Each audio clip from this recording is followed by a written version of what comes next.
Head coach James Franklin joins GoPSCSports.com to preview the Michigan game. Coach, before we talk about Michigan, did you get everything accomplished you wanted to last week during the bye week?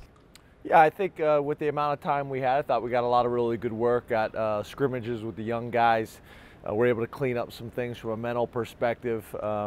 We're able to give the guys some time off in terms of getting their legs back, and then some of them nagging injuries, hopefully help with some of those, and then get on the road recruiting. So I feel like we had a good, productive week. You touched on the development scrimmages last week at the availability, but why are those so important, those reps for those young guys to be involved at practice and so on and so forth? Well, I think exactly what you said, keeping them involved physically, keeping them involved mentally, emotionally, the whole deal.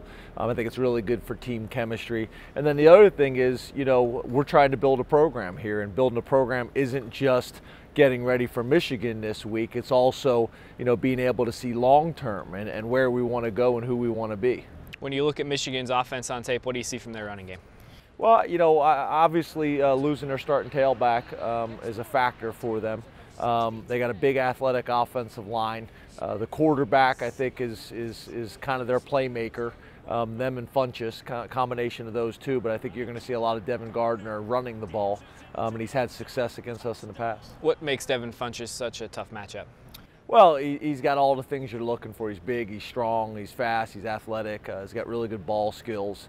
You know, he can create some matchup issues, and he's an experienced player and been doing it for a long time. Talk about what you see from Michigan's defense, just the base idea of what they like to do. Well, I think up front, they do a great job up front, probably similar to our defense in a lot of ways.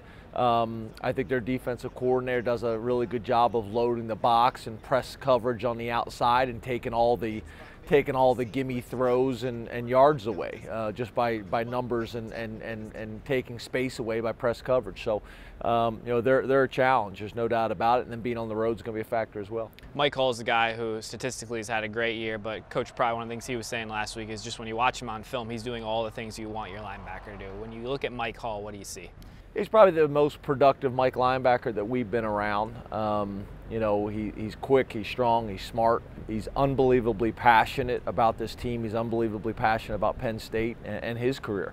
And he goes to work like that every single day. You know, he's been a pleasure to work with. He really has been. One thing you've touched on a couple times is about the tight end's ability to block. How do you feel like they've evolved from the start of camp to this point right now? Are you happy with the progress they're making in terms of blocking ability on the line? They're progressing, but we still have a long ways to go. I think those guys have the size and athletic ability to be a real weapon for us in both areas, and I think they're progressing. As coaches, you'd always like it to happen faster, but I do think they're progressing. When you're heading to an environment like Michigan Stadium on Saturday, a little extra excitement with the fact that you get a night game, it's a conference game against an opponent like Michigan. Does the team enjoy that opportunity?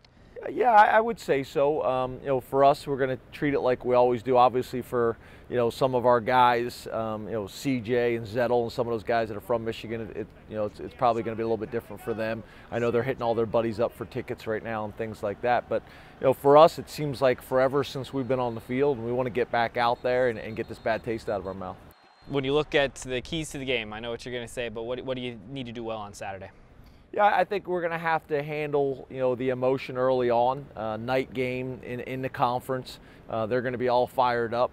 I think we're going to have to handle that initial wave of emotion, stick together, and then the things that we always got to do: protect the football, create turnovers on defense, win the penalty battle. Those things that we talk about every single week in terms of being disciplined, and then being able to get the ball in the end zone and the red zone on offense. Finally, one last thing for you. Trevor Williams, he talked on his conference call this morning about how his confidence has really grown because of the time he put in over the summer. When you see a guy that put in so much effort over the summer to get better and how he's playing well this year, what's that say about a guy like that? Well, we talk about our core values all the time, and one of our core values is sacrifice.